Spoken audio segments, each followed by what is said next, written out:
Bonjour à tous, c'est Grande Loutre et aujourd'hui je vais vous parler de vos pieds, encore une fois, comment bien les préparer et comment les bichonner une fois que vous avez des ampoules.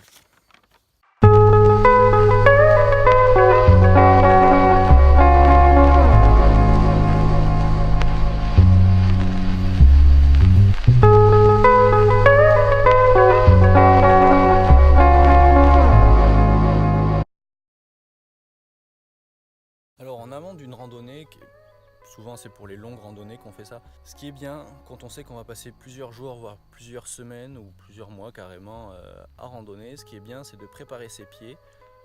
Il n'y a rien de plus simple, c'est contraignant mais c'est pas très compliqué. C'est mon podologue qui me l'a conseillé et je vais le faire cette année pour la première fois parce que avant je gérais les ampoules comme je pouvais et puis après je serrais les dents. Cette année je vais le faire pour essayer d'avoir le moins de casse possible au niveau surtout des talons. Il faut vous badigeonner les pieds avec du citron le matin, donc du jus de citron le matin, ça va faire durcir la peau. Et le soir et la nuit, vous mettez de la crème hydratante, notamment la crème NOC qui est reconnue pour ses propriétés durcissantes et assouplissantes de la peau des pieds. Mais bon, ça après, il y a sûrement d'autres marques qui le font, mais moi je ne les connais pas. Donc voilà, le matin, un jus de citron pour bien faire durcir la peau, vous gardez ça toute la journée. Le soir, vous mettez de la crème hydratante sur vos pieds que vous gardez toute la nuit.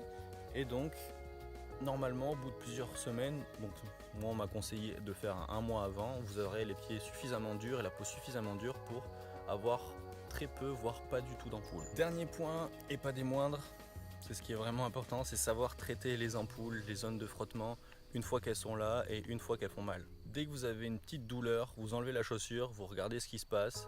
Si c'est une zone de frottement et que vous pensez que ça va aller parce que vous n'êtes pas loin de votre pont d'arrivée, vous pouvez éventuellement continuer comme ça. Si c'est juste le début de la randonnée, moi ce que je conseille c'est de mettre, vous pouvez mettre un pansement Compeed, mais les pansements Compeed ou ce qui ressemble, le souci avec eux c'est que sur plusieurs jours ils vont pas tenir, notamment ils résistent pas très bien à tout ce qui est de l'eau. Donc si vous vous douchez souvent ils partent ou alors il faut qu'ils soient très bien mis, mais avec les frottements et tout ils se décalent toujours et ils finissent par tomber, c'est pas idéal. Moi ce que je conseille et ce que j'utilise c'est une sorte de sparadrap ou de leucotape ou même du duct tape, ce dont on se sert, du scotch très résistant pour faire des réparations. Sur les zones de frottement vous pouvez vous mettre ça, vous mettez la chaussette, la chaussure et normalement ça vous aidera pas mal à ce que la sensation désagréable disparaisse. Si l'ampoule est déjà formée, je vous conseille moi de la percer avec une aiguille désinfectée bien entendu. Donc vous la percez, vous pouvez laisser éventuellement un petit fil à l'intérieur. Si vous passez l'aiguille, vous laissez le fil à l'intérieur. Vous faites ça si c'est le soir, comme ça vous pouvez le laisser sécher toute la nuit. En dormant, votre ampoule séchera. Et si c'est en journée, vous la videz bien comme il faut l'ampoule, vous la désinfectez avec un produit désinfectant, donc soit de la crème désinfectante, du spray désinfectant ou des petites lingettes à usage unique désinfectantes pour que ça soit moins lourd que tout un tube. Vous désinfectez bien et après vous mettez voilà, le scotch sparadrap ou duct tape, leucotape, comme vous avez, comme vous préférez. Ce qui est important c'est que ce soit un scotch qui tienne bien et qui parte que au bout de plusieurs jours, une fois que l'ampoule aura cicatrisé. L'ampoule, il ne faut pas la percer n'importe comment. Moi, ce que je conseille de faire, c'est de la percer juste au bord de là où elle est enflée, pour que limite entre la peau qui tient encore et la peau qui est gonflée, qui est avec le sérum ou le jus d'ampoule, là, videz-le par là, ça empêchera l'ampoule de se déchirer.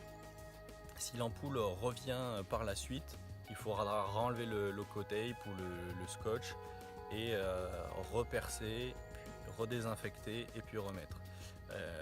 Sachez que si vous avez vraiment des pieds à ampoule, les ampoules peuvent être énormes. Moi j'avais carrément au début de la terre à roi, j'avais ma Compeed comme ça qui était au-dessus d'une ampoule et après il y a eu l'ampoule qui s'est faite tout autour de la Compeed. Bon, ça m'a pas empêché de continuer parce qu'heureusement ça s'est pas infecté, mais voilà, sachez que parfois toutes les petites astuces du monde ne valent pas des pieds mal foutus. Voilà pour mes petits conseils, préparation et entretien de vos pieds, j'espère que ça vous a plu. À la prochaine!